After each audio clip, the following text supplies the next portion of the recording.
Section F, problem solving with quadratics. Step 1. If information is given in words, translate it into an algebra using variables. Okay, those variables, make sure you write down the resulting equation you get and you define the variables. Don't forget your units and measurements. Step 2. Solve the equation by a suitable method. That means any method that you need to. Step 3. Examine the solution carefully to use if they are acceptable. Step 4. Give your answer in a sentence. Best way to learn problem solving with quadratics is through examples. So I'm just going to do a few. This first example, a rectangle has length 3 centimeters longer than its width. Its area is 42 centimeters squared. Find its width.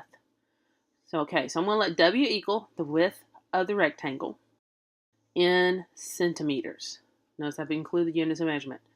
So that means my length would have to be my width plus 3. So I'm just going to write length is width W plus 3. Then I look at the other information given to me. Well, I know I have the area is 42 centimeters squared. So I'll remind myself, what's the area of a rectangle? Well, that's length times width. So that means my area would be W plus 3 times W. I know area is 42, so I'm going to replace A with 42 centimeters squared. And then I'm going to multiply out the W, rewrite the quadratic so it's equal to 0, and solve. You can solve these any method that you want. Just to save time, I'm going to use my calculator and then use the calculate function and find my zeros. But you can use any method we've learned this section to solve these quadratics. So go to your y equals, put the equation into your y equals equation, and then sketch the graph. Always start with the zoom standard so we get an idea of what the graph looks like. Now technically I see my x-intercepts, so this graph is fine, but a lot of people like to see the U shape, so I'm going to go ahead and just change my y-min so that I can see the entire parabola. Now I need to calculate the two x-intercepts, so that's my solution of this equation. So remember, we go to second trace, zeros, move the cursor to the left of the 0, enter, move the cursor to the right, enter, enter. There's 1 0, negative 8.15. But negative 0.815 would be the length of the width. Now, does it make sense for the width to be a negative length? No, it doesn't. So this is what I mean by analyzing a solution. So I would mark this one out. I do need you to write it down, just put an X through it so that I know that you found it. Okay, we're going to repeat the process and find the other 0. So second trace, 0, enter. Move the cursor to the left of that 0, kind of close to it, but to the left of it, where the x value is less than the x value of the 0. Enter. Now move the cursor to the right of the 0, enter, enter. And we got 5.15 as a solution.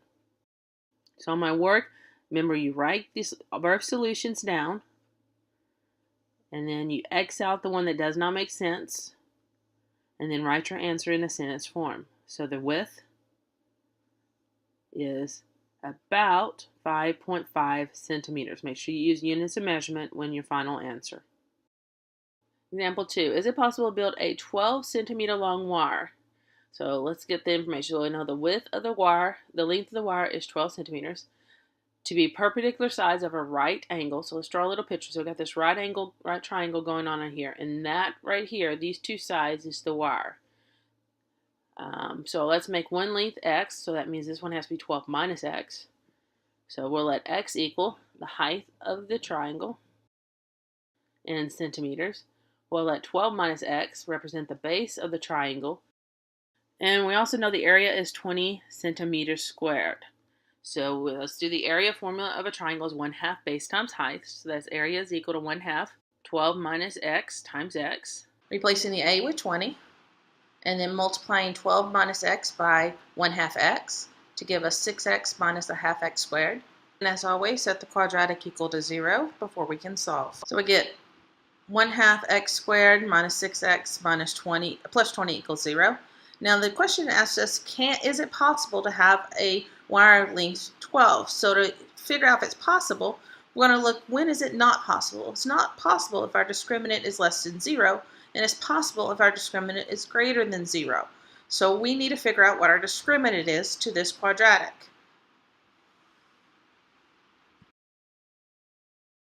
So identify my a, b, and c, plug it into my b squared minus 4ac squared ac formula, b squared minus 4ac formula. Simplifying this down, I figure out that my discriminant is -4. I know it is impossible for me to form a right triangle that has the area of 20 centimeters given only that 12 centimeter long piece of wire. So I'd say it is not possible, and that would be my sentence answer.